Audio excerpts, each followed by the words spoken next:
Our modern Western culture places little to no value on the power of our nightly dreams to inspire, shift, and reorganize our lives. This podcast demands a deep reconsideration of the role dreams play on our path to a more vital and meaningful life. The following is living proof of the life-affirming power of dreams to affect change and redirect the trajectory of our inner and outer lives. These are the dreams that shape us.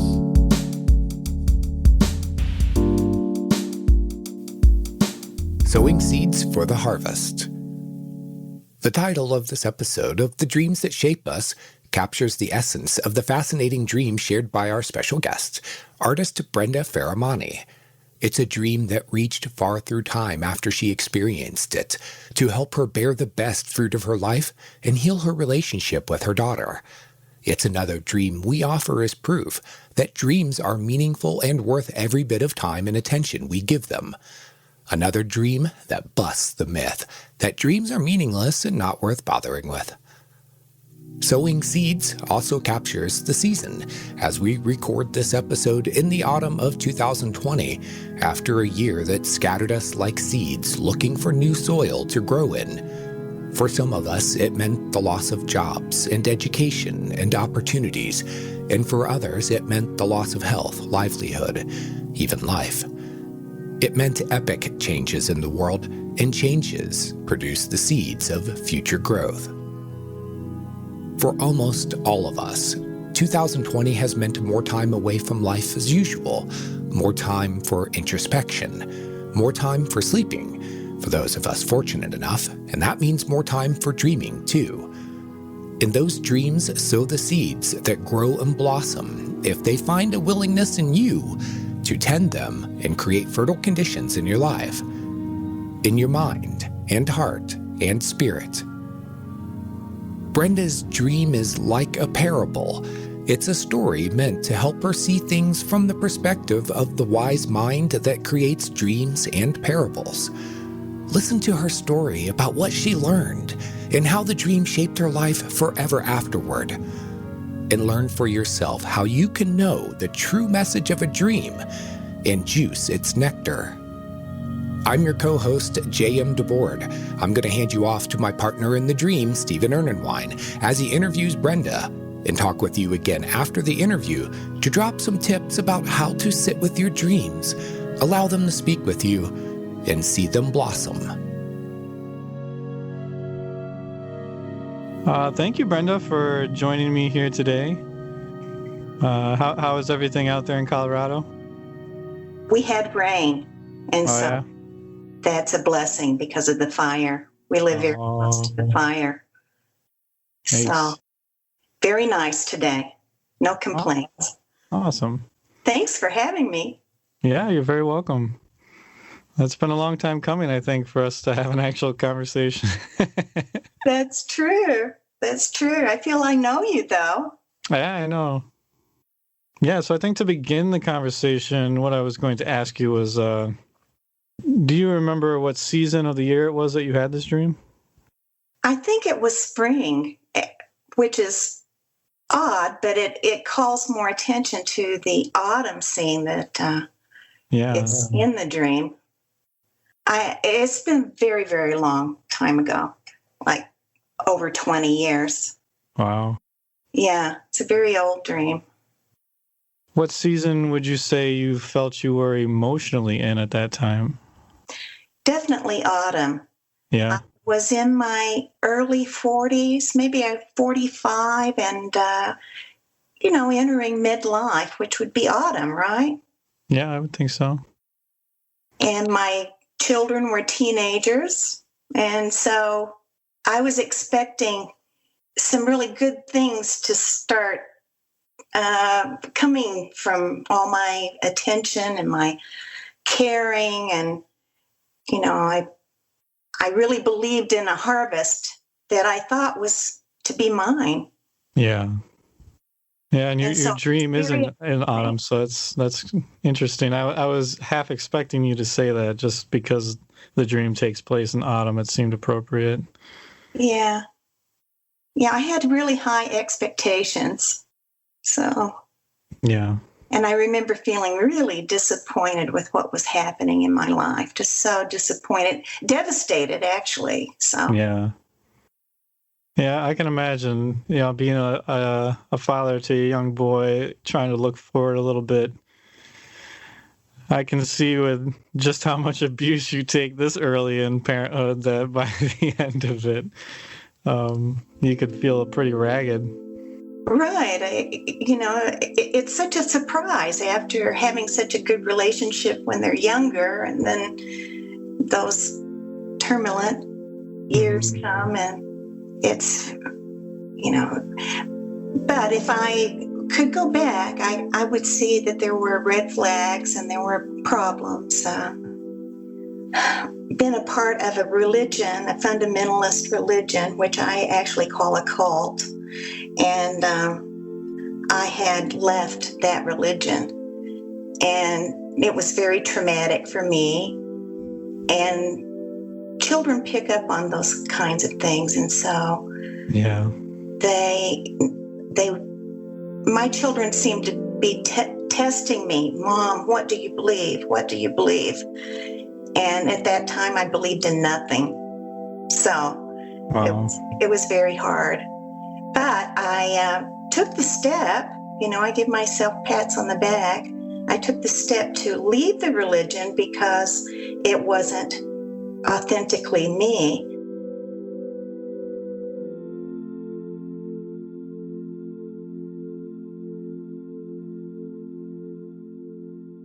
And I needed to be free, and I could see that it was causing problems for the family. So I think that's what was the backdrop to all of this. And even the subject of harvest is kind of a biblical subject. Yeah.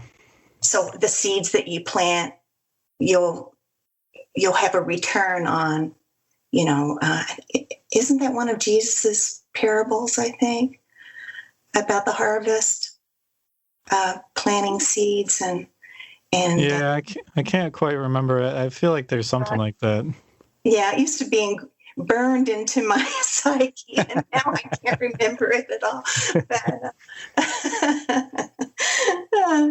But anyway, I think that was really at the core of it all. And my conditioning, which was not loving, from my parents. And so, which is a big surprise. And I think it's a good subject for right now because there are so many people who seem to be moved by Christianity, and yet there's no love there, Yeah. Yeah, it's really interesting how Christian establishment has just rallied so hard behind Trump. It's just baffling. Yeah, and the harshness, the harsh tone of it, like, you fall down and you have to get yourself up, Yeah. Well, I applaud you for getting out of that. Yeah, it was very difficult because in this religion, I'll tell you, we were Jehovah's Witnesses. Okay. And you're not allowed to associate with anyone outside the religion. And there's really no graceful way of leaving, because when you leave, you're pretty much shunned by all your friends and relatives. So it was a really big decision on my part to do that, and loving my sisters and my parents the way I did. It was a very hard thing to do, but I could see that I needed to do it to be true to myself. Do you have any contact with your family anymore? Not anymore, no. Wow. Yeah, I actually listened to a podcast recently that talked about them, and the woman who was talking about it said the same exact thing, that they just completely shut you out, and I was just floored by how intense that is. Yeah. The only two ways of getting out is to do something to be disfellowshipped, or to leave and you're sort of self-shunning then, because we'll be allowed to associate with you. So, it was a really big decision. Yeah, I see that. Wow. Crazy. Yeah, it was hard on the whole family. It really was. And I think all my dreams have an element of that in them. And, it's something I keep working on. This dream in particular keeps opening. I don't see a collective layer of meaning in the dream, except for what we just indicated, the far right Christian element, that kind of. Mm-hmm. So I don't know if it really qualifies as a big dream, but it was luminous, and it was very big for my spiritual development, psycho-spiritual development. For sure, yeah. I wouldn't necessarily discredit this as not being a big dream, because it sounds like, based on what I read, the write-up that you gave me, that to me feels like a massive dream. So. Well, it really got me on the right road that I wanted to be on. Mm-hmm. It did give me. It opened me. That's all I can say. It really opened my heart and allowed me to feel the grace of radiance, love radiating, even though I was in a very difficult time. Yeah. Cool. All right. Well, why don't we finally let the listeners in on what this dream is all about? Okay. So if you want to just take it from the beginning, we'll see what we got going here. The dream I want to share with you is called Teenage Scavenger, A Lesson in Love. In the dream, I'm transported to a place high above the clouds. The land here is arrayed with all the brilliant colors of autumn. I see people, workers in the field. It's a beautiful autumn setting with a small farmhouse at the end of a road. And I take this road, I go up to the porch, and I'm greeted by an angel. And that angel shows me the harvest in several different scenes. And there seems to be a lot of fruit. And she offers to share some fruit with me, and we sit on the front porch of this farmhouse. Every piece of fruit that we open, to my surprise, is empty. And one in particular has teeth marks inside and even silverware. And so I know that the person that had devoured the fruit was human.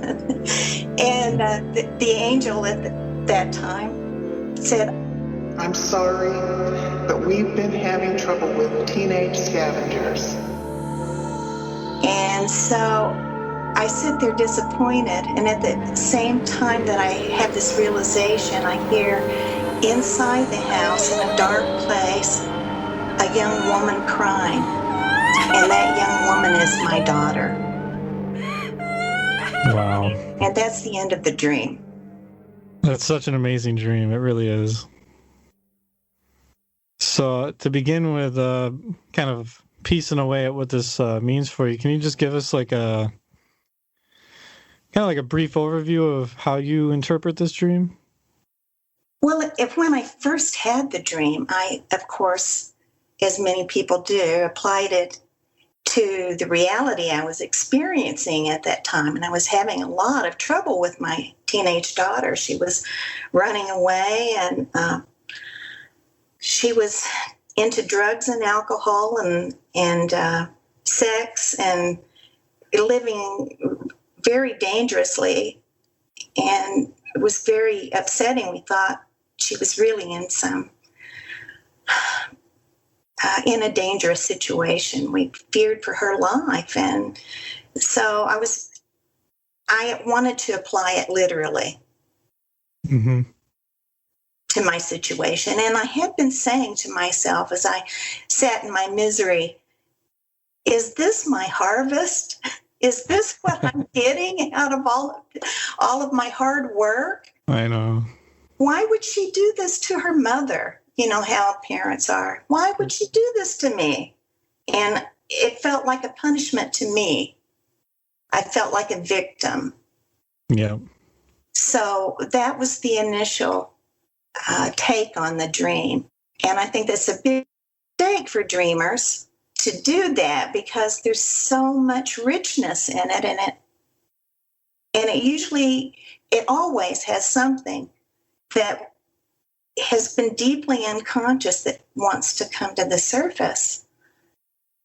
So that takes a little time, a little effort to go a little deeper with that. Yeah, I agree. And I think you had said that you hadn't even really been diving into dream work too fully at that point. No, I didn't. I barely knew Jung. Mm-hmm. And I had no idea that this was an area that was really being explored by lots of different groups at the time, and I had no idea. I had no idea what projection was. Yeah, I feel like even a few years into doing dream work, it's still hard to really fight the temptation to look at the dream solely at the kind of, I don't know, the exterior world, like how it relates and overlaps with your waking life versus how it's talking so poignantly about your own inner life. Right. So I think based on when you had this dream in your dream working practice, I think it's pretty impressive that you did end up leaning in and kind of uncovering more of the internal aspects of this dream. Yeah, that's why I call it a big dream, because it lingered and it wouldn't leave me.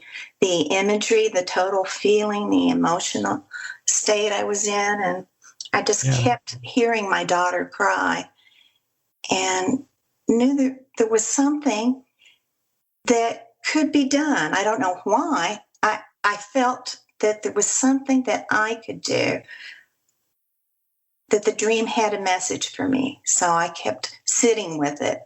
Yeah. Yeah, I can imagine. I this dream feels very powerful for me too, so I can just imagine how it would just continually kind of gnaw at you. I can totally see how that would happen. So to kind of begin to kind of break it up and kind of, I almost just said, eat the juice out of each of the parts. It's kind of funny. Appropriate.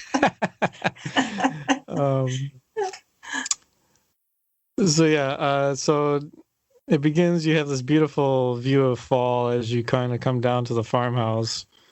And I think in the Celtic tradition, fall often has such great connotations for like letting go and grieving and, you know, saying goodbye to a phase of your life. And I feel like the scene being set in fall has such power for that, especially for how this dream ends up reshaping your whole perspective on love and your inner self and all that kind of stuff. So I thought that was really kind of interesting. What else do you take away from the setting being in autumn? I really enjoy your comment there about letting go. I hadn't thought of that before, and I think that's really appropriate. And it was, a time in my life when my children were about to become adults and leave home anyway. And so already feeling empty nest, sort of. But of course, every parent wants to see their child leave home happily, and it should be a thing that's celebrated. Right. So it was letting go, but also an opportunity to welcome something in, I think, at the same time. Yeah, absolutely. Kind of opens that space for a whole new thing to happen. Mm-hmm. Nice. So my next question would be, why an angel? I think we both know that messengers appear in all forms imaginable in dreams. So why do you think it was so necessary that the dream specifically used an angel here? I don't know. I think probably to get my attention, because I was feeling very spiritually starved, and it made me pay attention to something that would be supernatural. Ah, yes. Nice. Take me into that spirit realm.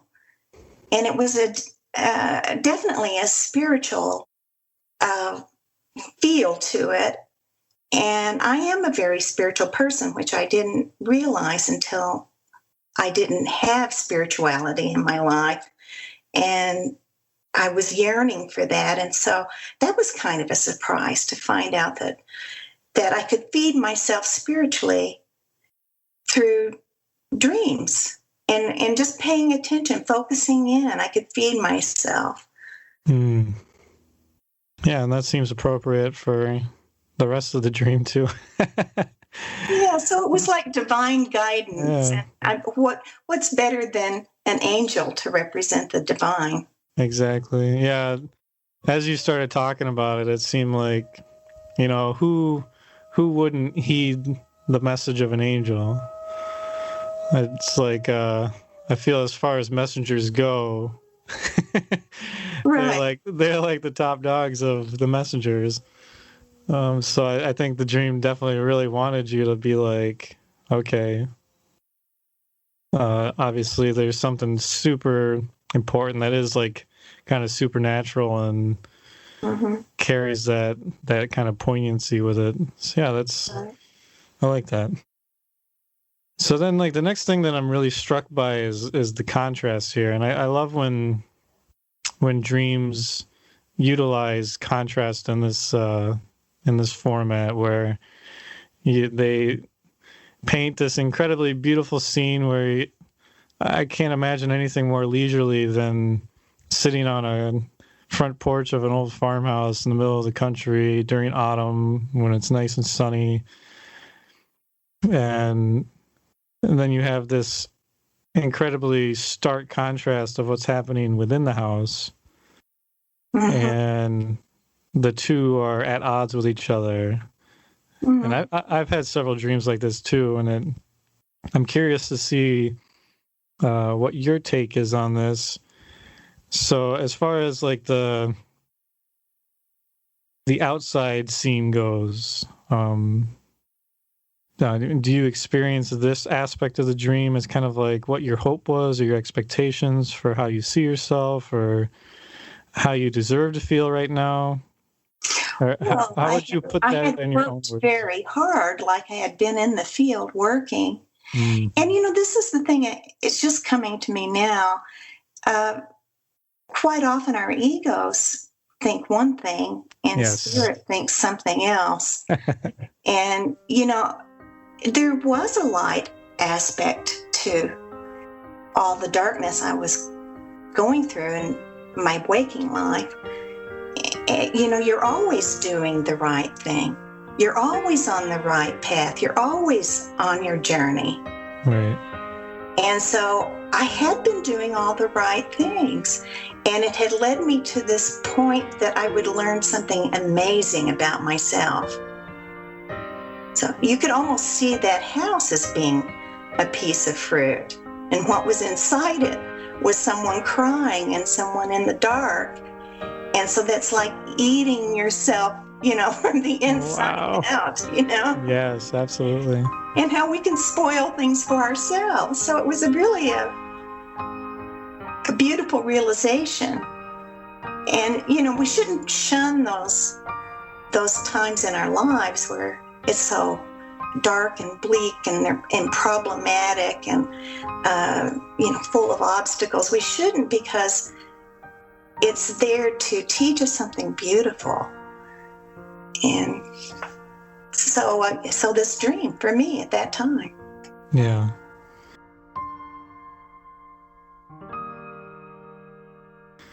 Yeah, I love that. Yeah, that was like such a big kind of poignant way you just described that I hadn't even really considered that the house itself is like a fruit. Yeah. Nice. Wow. Yeah, because when I was kind of piecing into the contrast here, it kind of was like, is the outer experience, the outside experience, what you, I don't know, you'd have to put this in your own words for me, but how you saw yourself or how you expected to feel, it is kind of like an ego projection in my mind. Mm-hmm. Of, what you hoped like the harvest would be for yourself, and then just within the walls of the house, so like big air quotes here, within yourself, there's this other reality that's happening. And right. those contrasts that the dream holds like that are just so wild and profound. But if you think about it, it's the dark, everything is light and dark. Mm-hmm. The dark part of the dream, the darkness inside the house with the young woman crying, that is really the meaty part. That's the juicy part of the dream, and where you could come away with something rewarding just from that experience. Yeah, I definitely agree with that. We're going to come back to your daughter in that instance and what that all means for you. So I guess in going with this idea of what's happening within you, I read once that the period of your life where you received the least amount of love is kind of where you got stuck. Yeah. And I've always loved this quote because it rings so true for me. Mm-hmm. So what part in your life do you feel like you got stuck? Well, definitely the teenage years. Okay. I would have been pretty shocked to hear otherwise, because it seems to spell that out here, and it even gives you a pretty poignant phrase to really interface with that wounded part of yourself, the teenage scavenger. I think that's so like poetic and so cool to be able to use that phrase to kind of know how to work with it and how to interface with it. Right. And I love it too. It sort of has a sense of humor about it. Yeah. And even the fruit, when it was opened, and with a fork and a spoon, silver, of course, like spoiled, right? A spoiled child. That it had like a tongue-in-cheek value to it. Yeah, absolutely. Yeah, because I know a lot of people in the spiritual community and even in the dream work community, they like to talk about inner child issues, but that's never quite had the same sting to me as like thinking about the wounded teenager.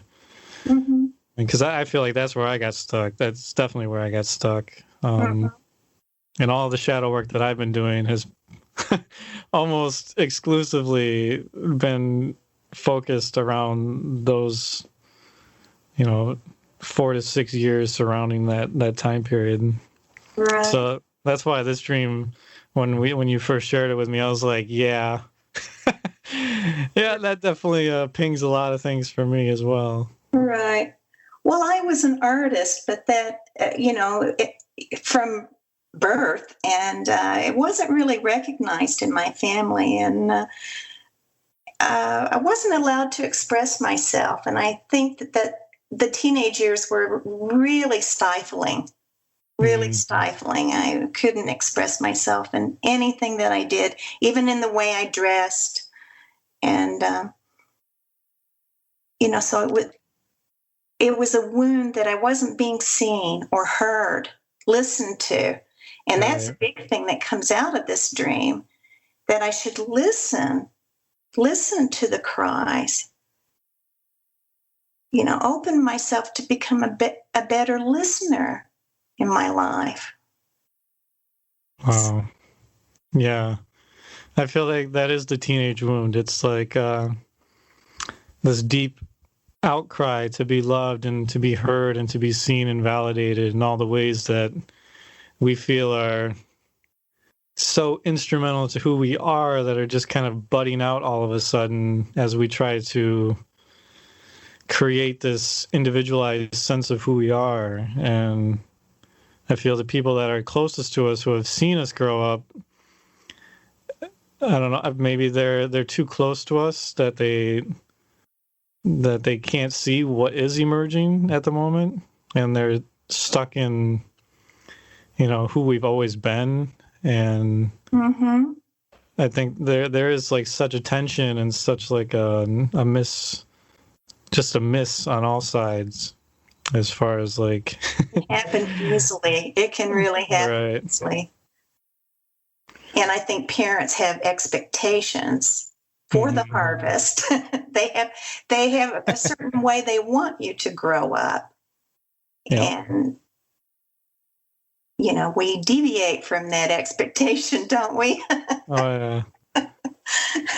Sometimes the only way to have autonomy in that time period is to completely rail against the expectation. Right. So I was an inner rebel, for sure, an inner rebel, but wasn't allowed to really rebel. And my daughter really rebelled. So she got to express herself in a way that had us all stop dead in our tracks, so. Mm-hmm. But it was good, and in the long run, it was a good thing. It woke me up. Awesome. All right. So I guess we'll actually really dive into the fruit at this point. Can you talk to us a little bit about maybe, I know we've talked about it a little bit, especially now with the silver spoon aspect coming out. But I guess if you can just rehash what your associations are with the fruit itself, and then maybe we could open up some of the worth issues that the image of them having been eaten kind of brings up. Mm-hmm. Well, at the time when I had the dream, I didn't know that any of the dream theories that we're pretty familiar with now, like everything in the dream is me. But somehow I knew that. I don't know how, but maybe it's the artist in me or whatever, but I was just imagining what it was like to be a fruit and the life of the plants, the way that they have evolved so that they feed all the animals the fruit, whether they deserve it or not.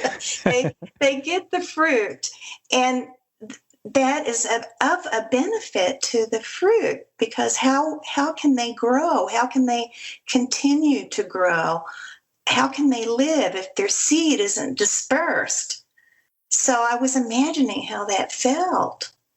And to grow these beautiful fruits, whether they were appreciated or not, was validating to my own life, and it was life-giving to me. It was essential to my going on if I imagine myself as a fruit. So, and that's easy. I love that. So that kind of gave me an epiphany, I thought, oh my God, fruit has to continue to bear and produce, whether it's, the soil has to be a certain way and has to get sunshine and water and all those things, but it tries its hardest, no matter what, to continue to bear fruit. And then I thought, I just feel better when I love. It's like a shift. You're feeling miserable. And then if you can get to a place where you can forgive, if you can see something in it that's valuable, if you can feel love and sunshine inside yourself, there's a big shift. And the moment I felt that shift, I knew that was what the fruit meant. Wow. Yeah, that's huge. It's huge because, you go from this kind of disappointing harvest to all of a sudden when you... God, there's so many funny puns that are just coming out of my mouth. Like, you dig a little deeper into the fruit. This whole different understanding of, what it means to love unconditionally and to bear fruit for the world and for the ones you love in a way that, even for the ones you don't love. Right. Because you can't live if you can't bear fruit. And that fruit is love. And I know that about myself. I know that I know how unhealthy it is to bear a grudge or to feel like a victim, to feel like I've been persecuted or any of those negative feelings. I can't stay there for very long.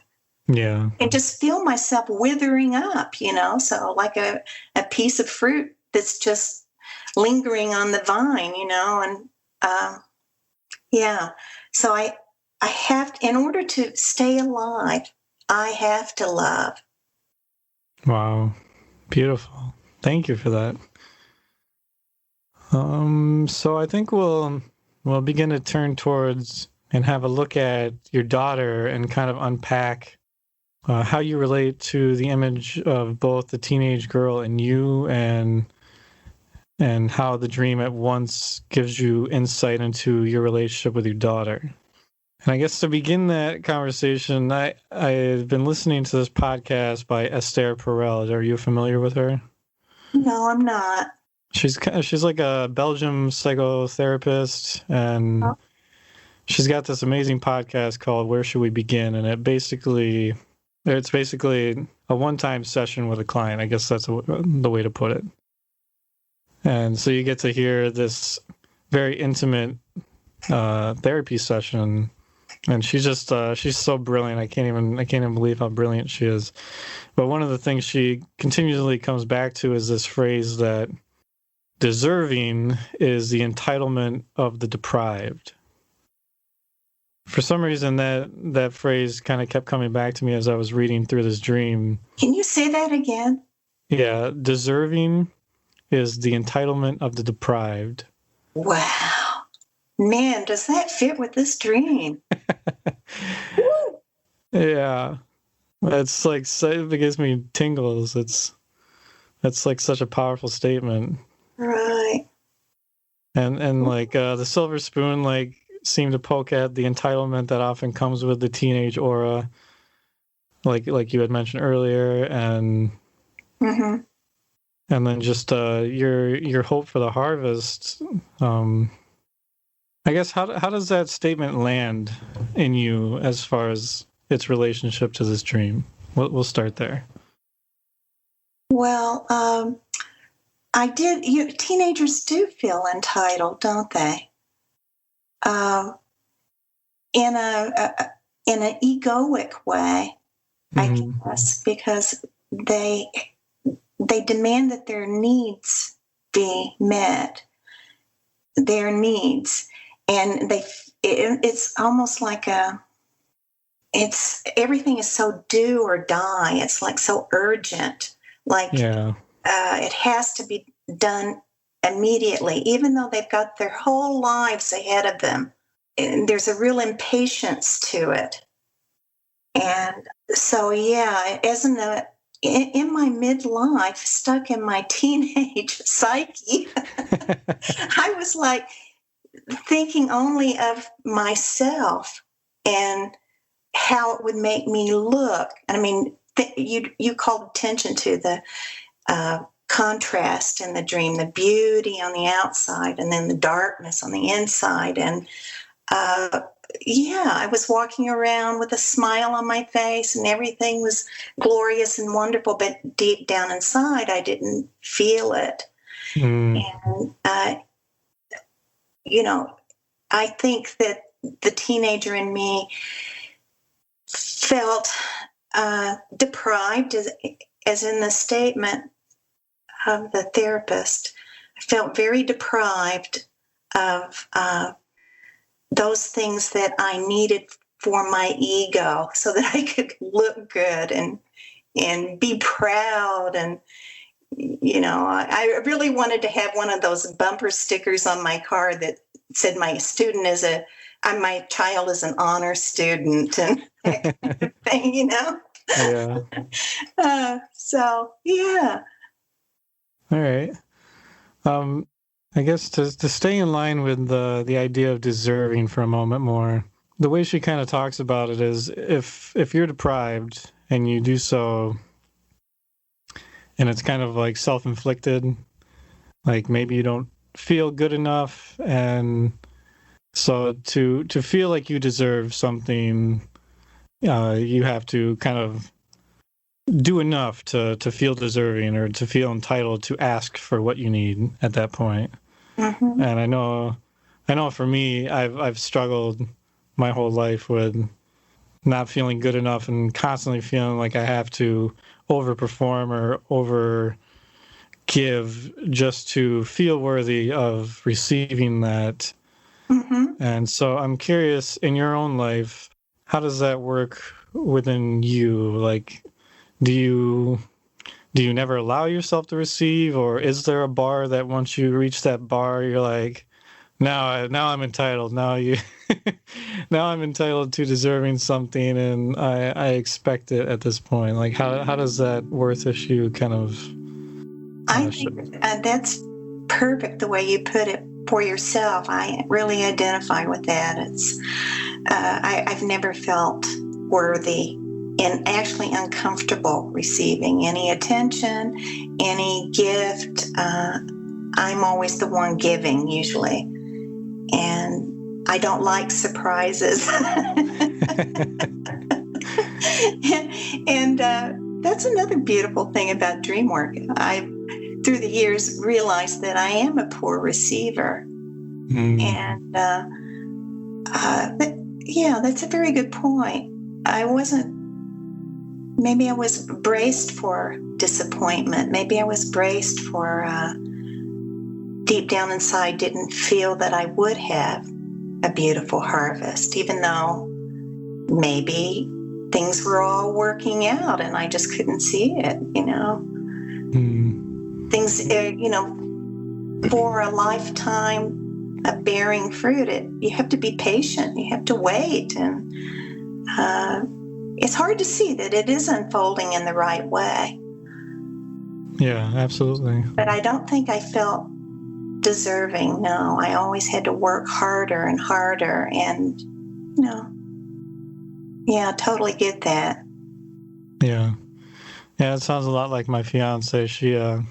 She's just constantly giving, and I try to tell her to stop and give herself a break. Even like with Luca, it's like you need time for yourself, and there's always an excuse. There's always like something more that needs to be done before she can finally relax, or she can finally stop and rest and take care of herself. And I think I've gotten better at that, but it's such a, I almost said disease, but I don't think it's a disease. I just think it's, I don't know what it is. What is it? I think it's just something that I have to work with. And, right. There's good and bad. Gone forever, I think. Right. Yeah. I mean, there's definitely really beautiful aspects to that, and it's all just a balance, I guess. I guess that's what it is. Well, as you were saying that, I could just imagine how that empty fruit that had been eaten from the inside out, how it starts to fill up again if you just take a little time to to give yourself some attention and some love. And you can just feel the flesh of that fruit coming back. Yeah, absolutely. Yeah, and I think it also it brings up these images of voids. And so you think about everything we try to fill our voids with to feel whole, you always end up feeling empty because you're going about it the wrong way. That it does have to come from within, like you just said. You gotta feel that sense of worth and that acceptance of who you are. And I think to kind of circle back to the teenage issue, we had talked about there's such an urgency being a teenager and feeling like everything is do or die, and it's so intense, and I have to, I don't know, there's just such an intensity surrounding that time period, and I feel that urgency is because you still don't quite know who you are at that point. And so the uncomfortability of not feeling like you have arrived just makes you just like so on edge and so needing to find that comfort again, because I think you're transitioning from childhood into adulthood. And so there's that really uncomfortable window of time where you don't have the same unconditional feeling of safety that you did when you didn't have to worry about anything. And so now all of a sudden there's this urgency to arrive and to fill that void. I mean, we're constantly scavenging for so many things to try to soothe that void. It really is just such a perfect metaphor. And right. Yeah. And so I think you do kind of arrive when you learn how to feed yourself, and you kind of slow down and you take time for yourself, and you realize that experience does come from within. That right.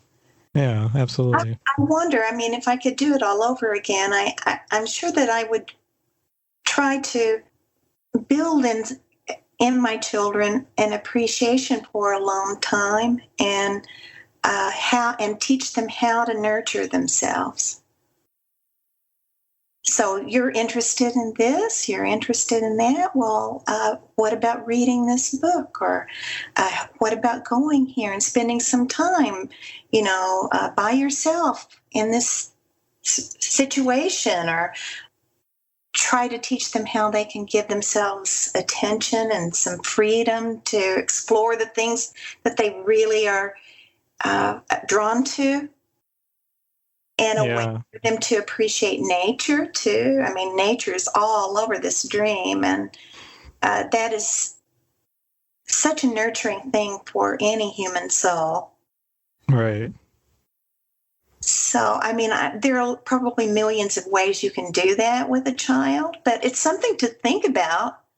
I'll probably never have that opportunity again. I do have grandchildren, but I don't have much influence over them. But I think they can see that I spend a lot of time journaling. They see I spend a lot of time creating things, and that time when I'm just free to express myself. And I think that teaches patience and quietness and calmness in a way, that you're not having to go outside yourself and grab at this and grab at that. Yeah.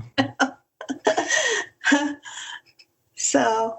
Well, your artwork is so powerful. I feel like your grandchildren, even if they don't really put too much of an interest in it yet, I can only imagine that it stirs something in them, even if they don't quite know what that is yet.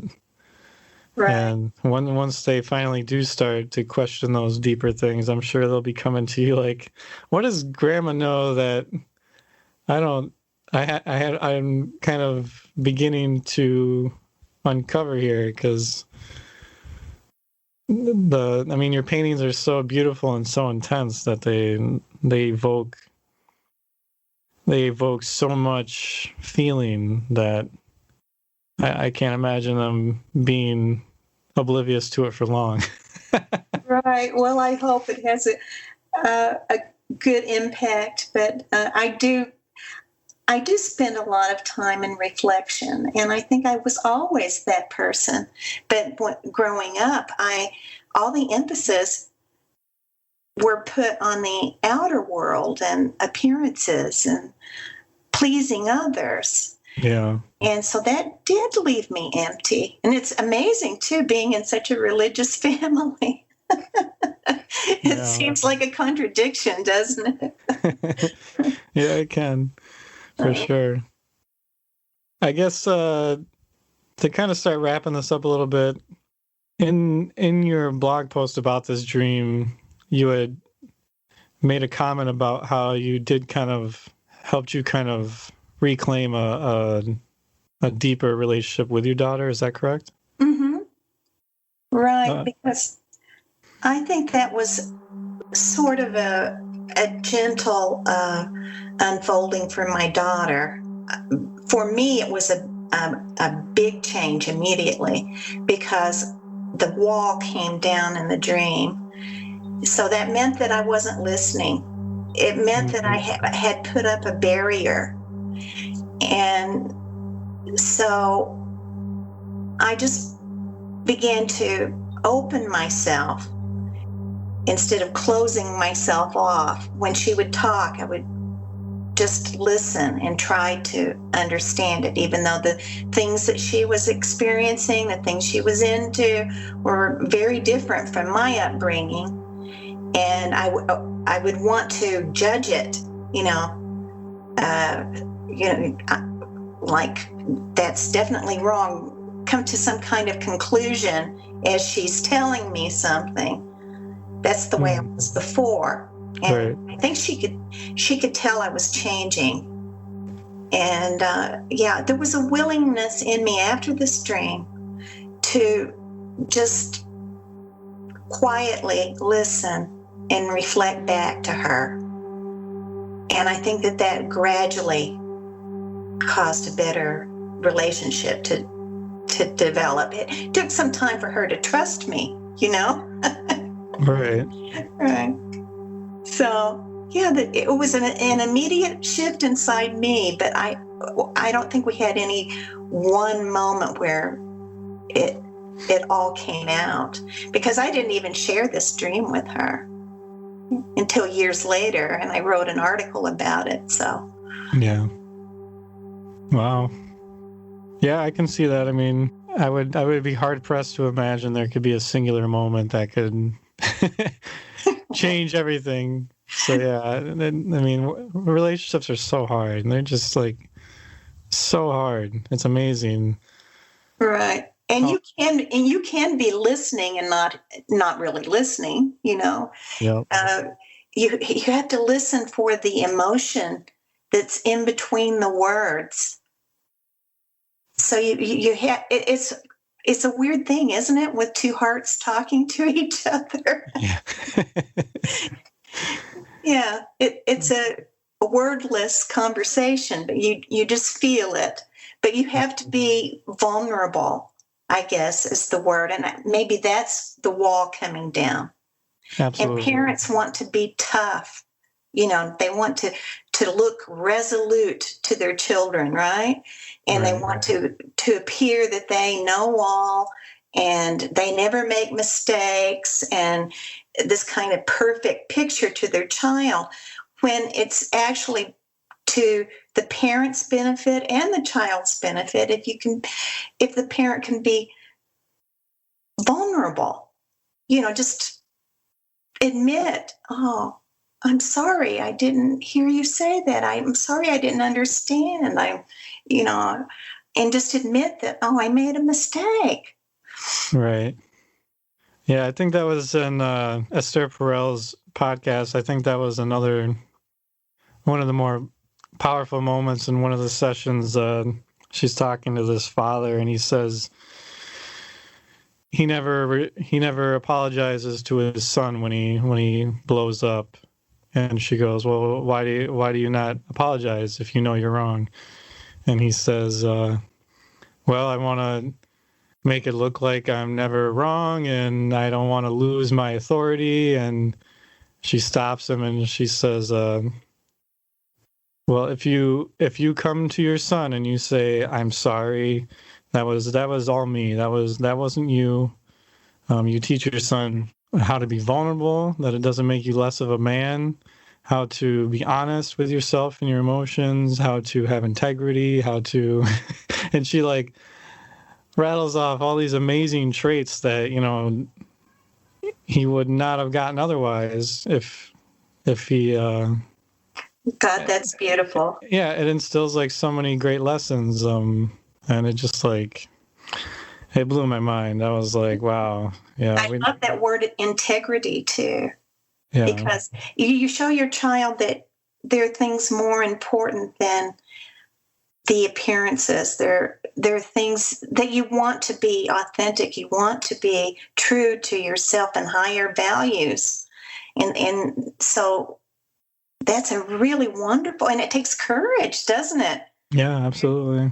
To do that. So yeah, it teaches the child so many wonderful things, even though you might think that you appear weak.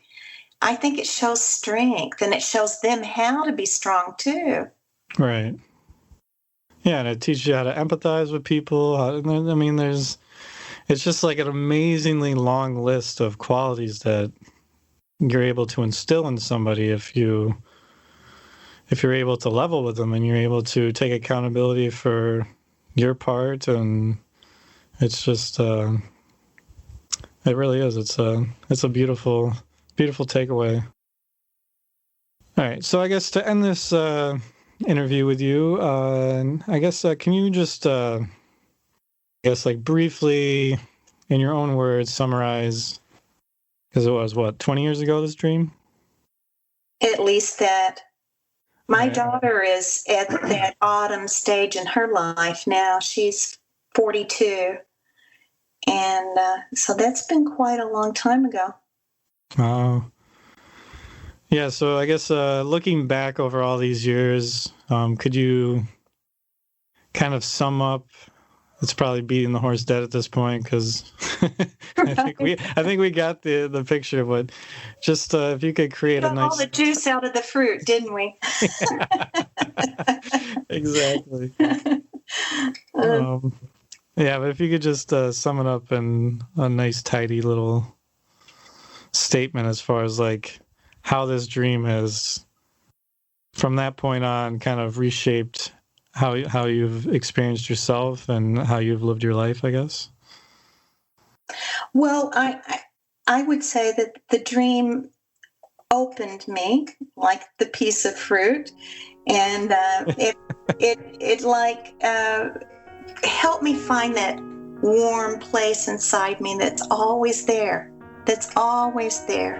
And growing up, so much emphasis had been put on thinking rather than feeling. And, in fact, there are Bible verses that say that the heart is a treacherous thing and how it can lead you astray. And I really think that I became more heart-based after this dream. And I really think if we genuinely follow our hearts, that there's no mistake in that. And that we will be able to love even through difficult times. And we'll be able to love ourselves. So I learned to love myself, or at least find that way toward loving myself. So I'm very grateful for the dream. And it also made me appreciate dreams. I didn't know at that time just how rich dreams were, and that there was so much to learn from just sitting with the dream and the imagery and the feelings. And I learned about projection. I learned about all those things a long time before I started studying about dreams and joining in with the dreaming community. Wow. Well, thank you for that. That was really beautiful. Well, I've really enjoyed this, Stephen.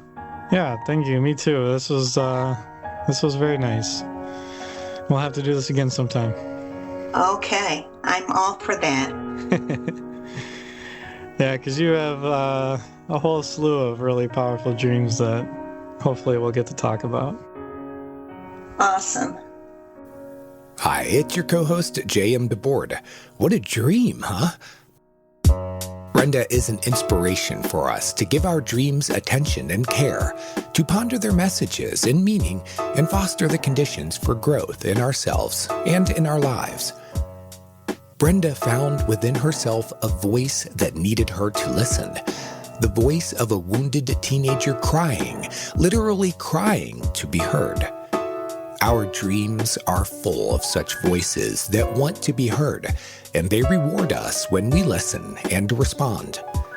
Every dream symbol is like a picture that says 1,000 words, and those words pour forth when you quiet your mind, focus your attention, and walk through the memory of a dream with your heart open and your curiosity piqued. My co-host Stephen and I can attest to the magic that happens when you ask questions such as, what does that part of the dream really mean? Who is that dream character, and what does it want to say? And what's new that I can learn? Listening. That's the essential skill for tending to your dreams. Brenda says that she learned from her dream how to sit quietly with her daughter and reflect her back with true empathy, to really hear and not judge, criticize, or get defensive. That's what every dream needs of you as its parent. After all, you are the creator and parent of your dreams, and somewhere inside of yourself, you must know what they mean. You know what they are saying, even if you think you don't know. Brenda demonstrates for us how to sit with a dream and let it speak, how to find its connections with her inner life and outer life, how to decode its symbolic imagery, how to trace the feelings to their source. This is how you use your dreams to sow the seeds for future growth and happiness. Brenda says that joining a dream-sharing community helped her greatly with understanding her dreams better. I suggest that you check out dreams.reddit.com, the largest dream-sharing community on the internet. I'm known as Rat Owl there, and I've been a community moderator since 2012. That experience taught me how to teach the interpretation of dreams simply and effectively, and you can learn this one-of-a-kind knowledge from me at dreamschool.net, the online home for courses in dream interpretation and exploration. I'm the author of the books Rat Owl's Crash Course in Dream Interpretation and the Dream Interpretation Dictionary. My partner in the dream, Mr. Stephen Ernenwein, is known as AQ the Dreamwalker, who brings healing to hip-hop through music he creates and the pearls he shares, inspired by his dreams. That's the letters A and Q, the, and Dreamwalker, one word. Search online to find him at YouTube, Instagram, and his music at Amazon. His album, titled The Nightsea Journey, chronicles his growth as a person and artist. It's the nectar he juiced from his dreams, and it's delicious. You'll hear when you check it out. Brenda's website is BrendaFerramani.dreamart.com. Ferramani, Ferrimani. Her art is off the hook amazing. Trust us. Drop by and check it out. Friends, sharing is caring. Share this podcast and help us spread the word that dreams truly can shape us. See you again for the next episode.